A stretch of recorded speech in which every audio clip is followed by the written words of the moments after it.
Hello students, welcome back to your video classes. Hopefully all of you must be doing good.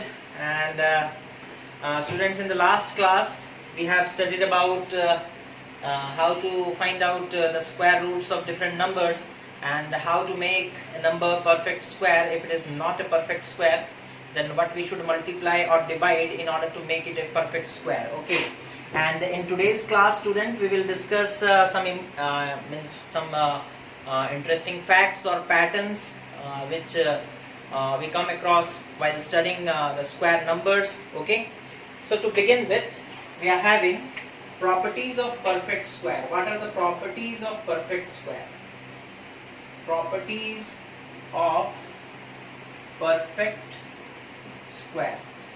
Okay, so what are the properties of a perfect square? The first property that we will study over here is that the square of an even number is always an even number. Okay, the square of an even number, the square of an even number is always an even number. Okay, किसी भी even number का square करोगे बच्चों तो वो हमेशा एक even number आएगा. जैसे 2 का स्क्वायर, 2 एक इवन नंबर है, 2 का स्क्वायर करोगे 4, 4 भी एक इवन नंबर है. आप अगर करोगे 6 का स्क्वायर तो वो कितना आएगा 36, 36 भी एक इवन नंबर है. आप अगर करोगे 12 का स्क्वायर तो वो कितना आएगा 144, 144 भी एक इवन नंबर है ना. So the square of A even number is always an even number. Okay, दूसरा प्रॉपर्टी क्या है? The square of an odd number is always an odd number. एक ऑड नंबर का स्क्वायर करोगे तो वो हमेशा एक ऑड नंबर ही आएगा. जैसे आप करोगे 3 का स्क्वायर तो आएगा 9, 3 ऑड है, उसका स्क्वायर भी ऑड. 5 का स्क्वायर वो आएगा 25 विच इज अगेन ऑड. आप अगर करोगे 9 का स्क्वायर विच इज 81, ये भी ऑड है ना. तो इस तरीके से अगर हम लोग ऑड नंबर का स्क्वायरिंग करते हैं बच्चों तो रिजल्ट में हमें ऑड नंबर ही मिलता है. तो ये भी एक प्रॉपर्टी है ना. उसके बाद हम लोग तीसरे प्रॉपर्टी के बारे में बात करेंगे. 2 प्रॉपर्टीज हो गए है ना. उसके बाद हम लोग तीसरे प्रॉपर्टी के बारे में बात करेंगे. That is the square of A proper fraction is a proper fraction. तीसरा प्रॉपर्टी क्या है? The square of a proper fraction, the square of a proper fraction is a proper fraction. Okay, जैसे suppose कर लो हम लोग लेते हैं 1/2. 1/2 एक प्रॉपर फ्रैक्शन है. अगर इसका स्क्वायर करोगे तो कितना मिलेगा ना 1/4. 1/4 भी एक प्रॉपर फ्रैक्शन है. बस इंपॉर्टेंट चीज यहाँ पर यह है कि जब आप किसी प्रॉपर फ्रैक्शन का स्क्वायर करते हो तो जो रिजल्ट आपको मिलता है, द रिजल्ट और the square obtained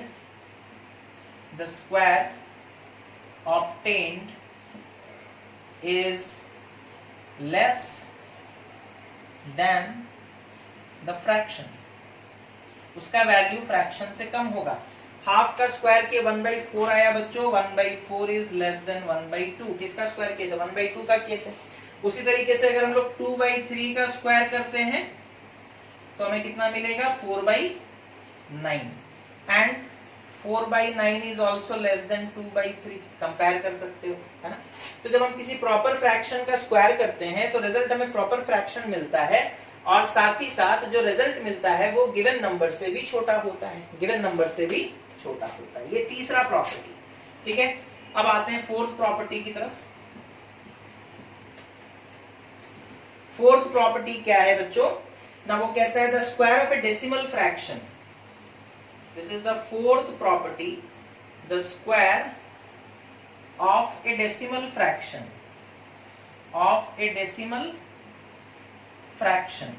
Okay, the square of a decimal fraction less than 1 is smaller than the given decimals, is smaller than the given decimal. Okay, तो जो दिया गया वही सेम चीज है, जो दिया गया डेसिमल नंबर है आपको, है ना, उसका स्क्वायर उससे भी कम होगा। जैसे सपोज कर लो हम लोग लेते हैं सपोज 0.1 का स्क्वायर करते हैं तो 0.01 आएगा, and obviously 0.01 is less than 0.1। उसी तरीके से अगर सपोज हम लोग लेते हैं 0.3 ये नंबर लिया और उसका स्क्वायर कर दिया तो आया 0.09। ऑब्वियसली 0.09 इज लेस देन 0.3, है ना। तो ये हो गया बच्चों फोर्थ प्रॉपर्टी। ओके, ये हो गया फोर्थ प्रॉपर्टी, इस चीज को भी ध्यान में रखना है। ओके, उसके बाद फिफ्थ प्रॉपर्टी क्या है वो देखेंगे। ओके, फिफ्थ प्रॉपर्टी क्या दिया है देखो ना, a number ending with 2, 3, 7 और 8, the number, ये इंपॉर्टेंट भी है, the number ending with 2, 3, 7 and 8 is never a perfect square, is never a perfect square, is never a perfect square। अगर कोई नंबर है जिसका लास्ट डिजिट 2 है, या फिर कोई नंबर है जिसका लास्ट डिजिट 3 है, 7 है या फिर 8 है, तो वो कभी भी एक परफेक्ट स्क्वायर नहीं बन सकता। जैसे हम आपको बोलेंगे सपोज कर लो 142, ये स्क्वायर नहीं हो सकता बिकॉज इसका लास्ट डिजिट 2 है। हम अगर आपसे बोलेंगे 343, ये स्क्वायर नहीं हो सकता बिकॉज इसका लास्ट डिजिट 3 है। उसी तरीके से अगर हम बोलेंगे 747, ये हम लोग बोल सकते हैं ये स्क्वायर नहीं होगा बिकॉज स्क्वायर नंबर का प्रॉपर्टीज क्या है ना, लास्ट में 7 नहीं आना चाहिए। ठीक है, ओके, तो अगर ये नंबर्स डिजिट में प्रेजेंट है लास्ट में, तो हम लोग डायरेक्टली मना कर सकते हैं कि नहीं ये परफेक्ट स्क्वायर नहीं हो सकता, नहीं ये परफेक्ट स्क्वायर नहीं हो सकता। ओके, फाइनली लास्ट प्रॉपर्टी जो हम लोगों को यहां पर देखना है, that is the sixth property, और वो क्या कहता है बच्चों, a number ending in an odd number of zeros, a number ending in an odd number of zeros is never a perfect square, is never a perfect square। एक ऐसा number जिसके last में ऑड नंबर ऑफ जीरोस हो, वो कभी भी perfect square, जैसे 5 zeros हैं, है ना, कितने जीरोस हैं 5, तो ऑड नंबर ऑफ जीरोस हैं तो ये कभी भी परफेक्ट स्क्वायर नहीं हो सकता। जैसे सपोज लिखा है 24000, कितने जीरो है लास्ट में, 3 जीरोस हैं, तो ये नंबर भी कभी भी परफेक्ट स्क्वायर नहीं हो सकता because it is having 3 zeros at the end. Ending number क्या है ना, 3 जीरोस हैं, odd number of zeros. Okay, fine, तो ये तो हो गए बच्चों properties of a perfect square, है ना, properties of a perfect square. उसके बाद हम लोग देखेंगे interesting patterns in square numbers, interesting patterns. ठीक है, इससे रिलेटेड क्वेश्चन भी दिए गए हैं एक्सरसाइज में, है ना। जैसे सपोज कर लो बच्चों, हम अगर लिखते हैं 1 + 3 तो ये कितना आता है 4, ये किसका स्क्वायर है बता सकते हो, 2 का स्क्वायर। अगर हम लिखते हैं 1 + 3 + 5 तो ये कितना होता है 9, और ये किसका स्क्वायर है, 3 का स्क्वायर। अगर हम लिखेंगे बच्चों 1 + 3 + 5 + 7 तो ये कितना हो जाएगा 16, और ये किसका स्क्वायर है, 4 का स्क्वायर। हम ऑड नंबर्स को ऐड कर रहे हैं स्टार्टिंग फ्रॉम 1, ऑड सीक्वेंस में 1 + 3 किए, है ना, पहले 2 ऑड नंबर्स को ऐड किए तो वो किसका स्क्वायर आया, 2 का स्क्वायर। 3 ऑड नंबर्स को ऐड किए तो 3 का स्क्वायर, 4 ऑड नंबर्स को ऐड किए तो 4 का स्क्वायर। रिजल्ट जो आ रहा है वो 4 का स्क्वायर है। उसी तरीके से अगर हम लोग 1 + 3 + 5 + 7, नेक्स्ट ऑड नंबर कौन है 9, इनको ऐड करेंगे तो कितना आएगा 25, विच इज 5 का स्क्वायर, है ना।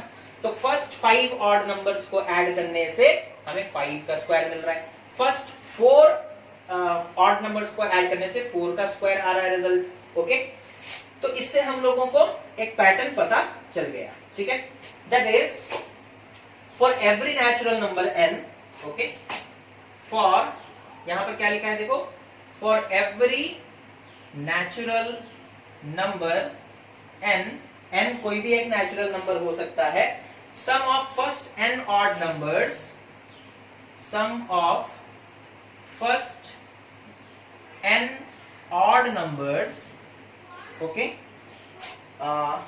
is equals to n square, is equals to n square. n कोई भी एक नेचुरल नंबर हो सकता है, जैसे सपोज कर लो n का वैल्यू हम बोलेंगे कितना है, suppose n is equals to 3, है ना. तो n odd numbers यानी कि पहले तीन odd numbers कौन है, 1 3 5, कितना आ रहा है देखो 9, और ये किसका स्क्वायर है, 3 का स्क्वायर, तो n का स्क्वायर है, बिकॉज हम लोग n किसको लिए हैं, 3 को, हम लोग n किसे लिए हैं, 3 को. तो ये पैटर्न भी काफी इंपॉर्टेंट है बच्चों, और हमारे एक्सरसाइज में भी इससे रिलेटेड क्वेश्चंस दिए गए हैं. ठीक है, दूसरा पैटर्न देखते हैं. ये एक पैटर्न हो गया. अब दूसरा पैटर्न देखते हैं. जैसे सपोज कर लो आपको कंसेक्यूटिव स्क्वायर का डिफरेंस निकालना है. ठीक है, कंसेक्यूटिव नंबर्स, कंसेक्यूटिव नंबर मतलब एक के बाद वाला दूसरा नंबर. जैसे सपोज कर लो हमें दिया है 4 स्क्वायर माइनस 3 स्क्वायर, तो ये कितना हो जाएगा, 4 स्क्वायर कितना है 16, माइनस 3 स्क्वायर कितना है 9, तो कितना आ रहा है ना 7. ओके, तो ये देखो हम लोग इसे ऐसे भी लिख सकते थे, 4 square minus 3 square is equal to 7 आ रहा है. 4 प्लस 3 भी 7 होता है, तो it is equals to 4 plus 3, ऐसे लिख सकते हैं क्या. क्या सिर्फ मतलब और भी नंबर्स के लिए ये चीज वैलिड है या नहीं वो चेक कर लेते हैं. जैसे सपोज कर लो हमें दिया है 6 का स्क्वायर माइनस 5 का स्क्वायर. ओके, तो ये कितना हो जाएगा 36 minus 25, that is equals to 11, है ना. अब यहाँ देखो 6 प्लस 5 भी 11 होता है, it is equals to 6 plus 5, it is equals to 6 plus 5. इसी तरीके से बच्चों अगर हमें देगा 100 का स्क्वायर माइनस 99 का, कंसेक्यूटिव नंबर होना चाहिए, 100 से पहले कौन आता है 99, तो इन दोनों के केस में ही, या फिर 6 5 4 3 ऐसे नंबर्स होंगे उनका स्क्वायर, तभी जाकर के ये रूल, ये पैटर्न मतलब वैलिड है, अदरवाइज इनवैलिड हो जाएगा. तो 100 का स्क्वायर कितना होता है, दैट इज 10,000, है ना. अच्छा, इसको हम लोग डायरेक्टली निकाल सकते हैं. इन दोनों का डिफरेंस कितना होगा, 100 प्लस 99, दैट इज 199, डायरेक्ट निकाल सकते हैं. अगर आपको बोला जाएगा निकालो 25 का स्क्वायर माइनस 24 का स्क्वायर, तो कितना होगा 25 प्लस 24, है ना, दैट इज 49, डायरेक्ट निकाल सकते हैं. जैसे 6 square minus 5 square is equal to 6 plus 5, उसी तरीके से 25 स्क्वायर माइनस 24 का स्क्वायर इज इक्वल्स टू तुम्हारा 25 प्लस 24. उसी तरीके से सपोज कर लो एक नंबर है n और एक नंबर है n माइनस 1. ठीक है, इन दोनों नंबर्स में डिफरेंस कितना है 1 का, तो n square minus n minus 1 का square will be equal to n plus n minus 1. Okay, जैसे n की जगह पे अगर आप 6 पुट करोगे तो n माइनस 1 कितना हो जाएगा 5, तो 6 का स्क्वायर माइनस 5 का square is equal to 6 plus 5 आ रहा था ना. n की जगह पर suppose n is equals to 6 put कर दिए, तो 6 का स्क्वायर माइनस n माइनस 1 कितना हो गया, 6 माइनस 1 का स्क्वायर इज इक्वल्स टू कितना हो जाएगा ना 6 plus 6 minus 1, that is 6 square minus 5 square is equals to 6 plus 5 which is equals to 11, है ना. तो ये जनरल इक्वेशन निकल कर आ गया. इस इक्वेशन को हमें याद रखना है. ठीक है, दैट इज कोई भी नंबर दिया गया है n, है ना, 13 का स्क्वायर माइनस n माइनस 1, यानी कि n को 13 लिए हो तो n माइनस 1 कितना हो जाएगा 12 का स्क्वायर, तो 13 का स्क्वायर माइनस 12 का square is equal to 13 plus 12 is equal to 13 plus 12. तो ये भी एक पैटर्न है बच्चों जो हम लोगों को देखने को मिलता है. ओके, उसके बाद पाइथागोरियन ट्रिपलेट. ओके, ये इतना हो गया. ओके,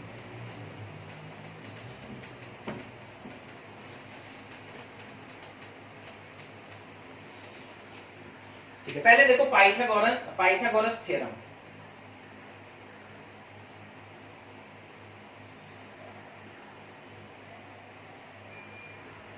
पाइथागोरस थ्योरम क्या कहता है बच्चों ना, अगर सपोज कर लो एक राइट एंगल ट्रायंगल है. ठीक है, ये राइट एंगल ट्रायंगल है. राइट एंगल ट्रायंगल के ऑपोजिट वाले साइड को हम हाइपोटेनस बोलते हैं, इस साइड को सपोज हम परपेंडिकुलर बोलते हैं, इस साइड को बेस बोलते हैं. क्या बोलते हैं, बेस. ठीक है, तो पाइथागोरस थ्योरम कहता है कि अगर एक राइट एंगल ट्रायंगल है तो उसमें हाइपोटेनस का square will be equal to perpendicular का स्क्वायर प्लस बेस का स्क्वायर. ये पाइथागोरस थ्योरम बोलता है. फॉर एग्जाम्पल अगर मान लो हमारा बेस कितना है, सपोज कर लो 4 मीटर, और ये कितना है, परपेंडिकुलर कितना है, सपोज कर लो 3 मीटर। हाइपोटेनस हमें निकालना है, तो हाइपोटेनस कितना हो जाएगा ना, हाइपोटेनस का square is equal to perpendicular का स्क्वायर। परपेंडिकुलर कितना है 3 का स्क्वायर, प्लस बेस का स्क्वायर, बेस कितना है 4 का स्क्वायर। तो हाइपोटेनस का स्क्वायर कितना आ रहा है, देखो 3 का स्क्वायर 9 और ये 16 दैट इज 25। तो हाइपोटेनस का स्क्वायर कितना आया 5 का स्क्वायर, मतलब हाइपोटेनस कितना हो जाएगा 5 मीटर। कितना हो जाएगा 5 मीटर। तो 3 4 5 इनको हम लोग क्या कहते हैं, पाइथागोरियन ट्रिपलेट, है ना। यहाँ पर देखो 3 का स्क्वायर प्लस 4 का स्क्वायर इज इक्वल्स टू 5 का स्क्वायर होता है। 3 का स्क्वायर दैट इज 9, 4 का स्क्वायर दैट इज 16, 5 का स्क्वायर दैट इज 25। तो 9 plus 16 is equal to 25। Okay, तो यहाँ पर 3 4 और 5 इन्हें हम लोग क्या कहते हैं, these three numbers are known as Pythagorean triplet. These three numbers are known as Pythagorean triplet. Okay. These three numbers are known as Pythagorean triplet. Okay. अब इससे रिलेटेड एग्जांपल हम लोग देखते हैं और वो क्या कह रहा है उस चीज को भी हम लोग देखेंगे। ठीक है, पहले पाइथागोरस थ्योरम क्या है वो समझ में आ गया। Pythagoras theorem right angle triangle के लिए वैलिड है, जिसमें वो क्या कहते हैं, वो कहते हैं कि अगर एक राइट एंगल ट्राइंगल है तो हाइपोटेनस का square is equal to base का स्क्वायर प्लस परपेंडिकुलर का स्क्वायर, ये उनका कहना है। ओके, और जो नंबर्स यहाँ पर हम लोगों को मिलते हैं उन्हीं को हम लोग पाइथागोरियन ट्रिपलेट कहते हैं। उन्हीं को हम लोग क्या कहते हैं, पाइथागोरियन ट्रिपलेट। ओके, अब यहाँ पर वो क्या कह रहे हैं,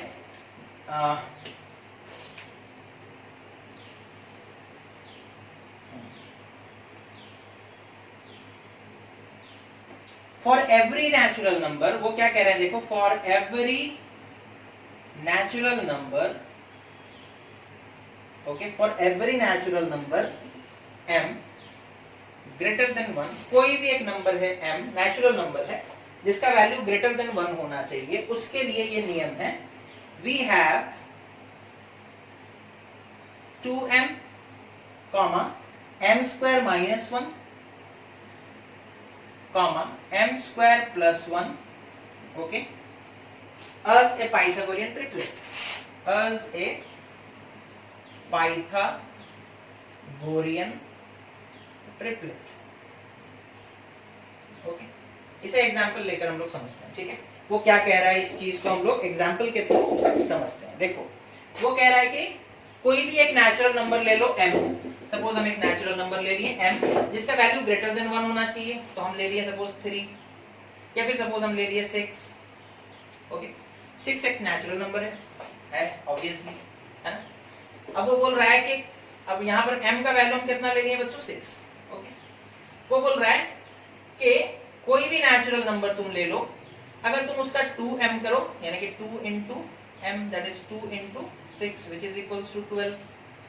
उसके बाद m स्क्वायर माइनस 1 करो, m स्क्वायर माइनस 1 करेंगे मतलब 6 का स्क्वायर माइनस 1 कितना हो जाएगा 36 माइनस 1 that is 35, और उसका m स्क्वायर प्लस 1 करो, m square plus 1 that is 36 plus 1 that is 37। तो वो बोल रहा है जो रिजल्ट तुम्हें मिला 2m, m स्क्वायर माइनस 1 और m स्क्वायर प्लस 1, ये तीनों पाइथागोरियन ट्रिपलेट हैं, है ना। सबसे बड़ा नंबर कौन सा है देखो 37।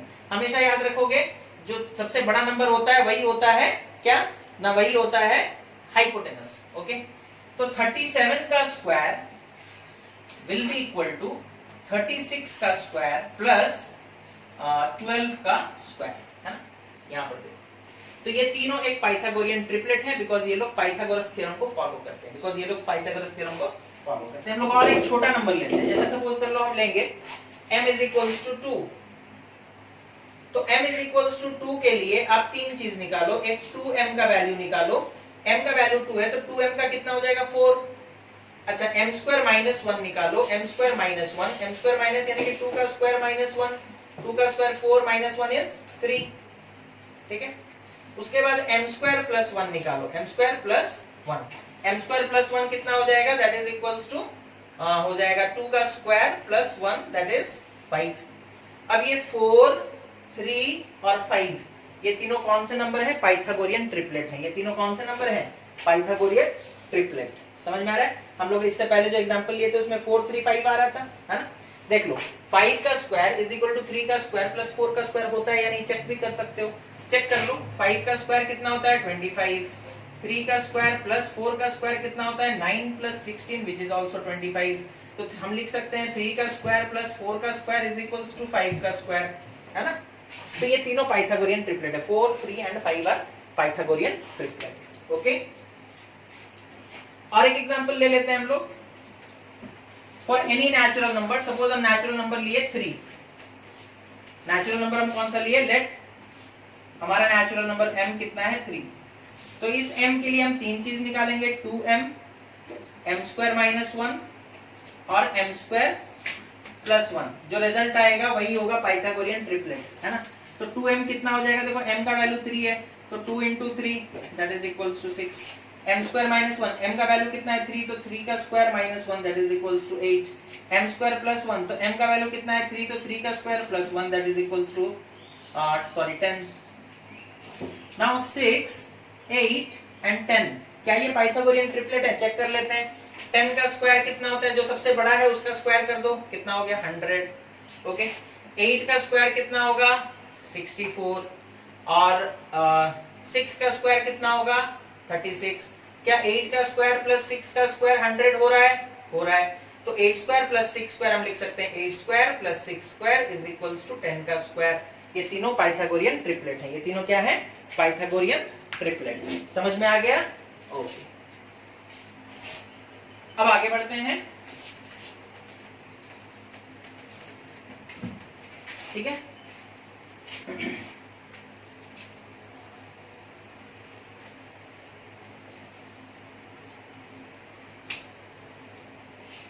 अब यहां पर वो एक फैक्ट में बता रहा है, between two consecutive square numbers n square and n plus 1 का whole square there are 2 n non perfect square numbers. ठीक है, n स्क्वायर और n प्लस 1 के स्क्वायर के बीच में बहुत सारे ऐसे नंबर्स होंगे जो नॉन परफेक्ट स्क्वायर होंगे। कितने होंगे ना, 2n।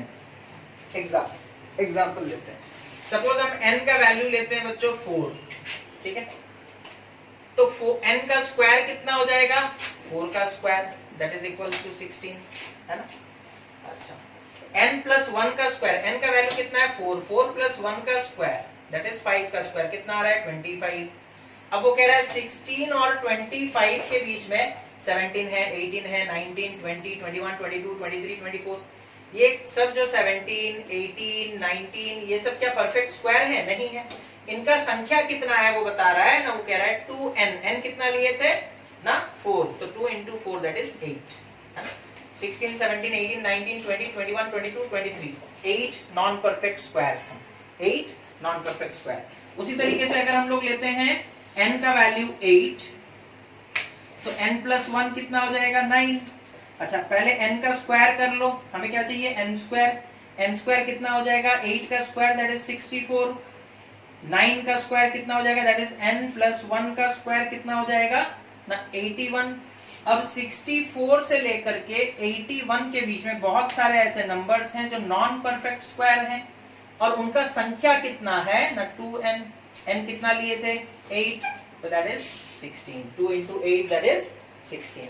तो 64 और 81 के बीच में कितने नॉन परफेक्ट स्क्वायर हैं ना 2 into n that is 16। Okay, ये चीज समझ में आ गया?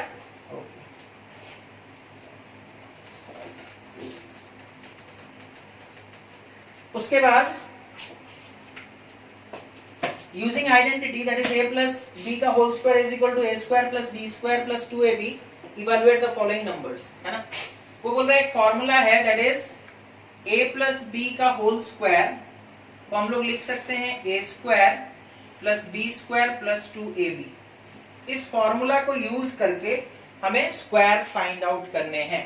जैसे सपोज हमें दिया है फाइंड द स्क्वायर ऑफ 53, क्या हम 53 को ऐसे लिख सकते हैं 50 प्लस 3 का स्क्वायर, है ना? 50 प्लस 3 इज 53। ओके, अब इसे बच्चों तुम सोचो a और ये b, तो इसका रिजल्ट कितना होता है a स्क्वायर दैट इज 50 का स्क्वायर प्लस b स्क्वायर यानी कि 3 का square plus 2 into a into b।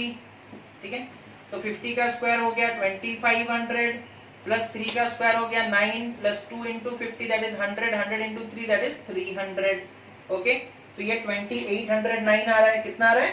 2809, 2809। Book में गलत दिया है, उस चीज को चेक कर लोगे, ठीक है। बुक में 2908 दिया है, ये 2809 होगा। ओके, तो इतना आंसर आएगा। ओके, तो ये फॉर्मूला यूज करके भी हम लोग सॉल्व कर सकते हैं। और हम लोग क्या कर सकते हैं ना, अगर हम लोगों को इस तरीके से दिया है 96 का स्क्वायर, जैसे a माइनस बी का होल स्क्वायर, जिसे हम लोग लिखते हैं a square plus b square minus 2ab, है ना। ये फॉर्मूला भी याद करोगे। ओके, जैसे सपोज हमें दिया है बच्चों 96 का स्क्वायर कितना होगा, ठीक है। तो 96 को हम लिख दिए 100 माइनस 4, लिख सकते हैं 96 इज 100 माइनस 4, उसका होल स्क्वायर। अब ये a हो गया, ये b हो गया, तो रिजल्ट कितना आता है? a माइनस बी का whole square, a square plus b square minus 2ab। तो a स्क्वायर दैट इज 100 का square plus b square that is 4 का square minus 2 into a that is 100 into b that is 4। Okay, 100 का square हो गया 10,000 plus 4 का square हो गया 16 minus 2 into 100 into 4 that is minus 800, minus 800। ठीक है, तो ये कितना रिजल्ट आ रहा है देखो 9216, 9216। ओके, तो इस तरीके से a minus b the whole square, ये फॉर्मूला यूज करके भी हम लोग क्वेश्चन को कर सकते हैं। ओके, फिर लास्ट वैरायटी की तरफ हम लोग आते हैं, that is a minus b into a plus b is equals to a square minus b square, is equals to a square minus b square. a minus b into a plus b is equals to a square minus b square. जैसे suppose हमें दिया है 49 into 51 का result कितना होगा, है? अच्छा, 49 को क्या हम ऐसे लिख सकते हैं 50 माइनस 1, और 51 को क्या हम ऐसे लिख सकते हैं 50 प्लस 1। तो ये देखो a minus b into a plus b के फॉर्म में आ गया। It is equal to, I can write it as a square minus b square that is 50 square minus 1 का स्क्वायर, है ना। 50 का स्क्वायर 2500 माइनस 1 का स्क्वायर हो गया 1 दैट इज 2499। तो ये कुछ पैटर्न्स है बच्चों जिनको हम लोग यूज करेंगे और ऐसे क्वेश्चंस को हम लोग सॉल्व कर सकते हैं। तो होपफुली आप लोग ये वीडियो काफी ध्यान से देखोगे और समझने की कोशिश करोगे, और उसके बाद जो एक्सरसाइज में दिया गया है उसे सॉल्व करोगे। जो डाउट्स निकल कर आएंगे उसे आप लोग व्हाट्सएप में भेज सकते हो, फिर हम लोग उसे क्लियर कर देंगे। So thank you for watching, have a nice day.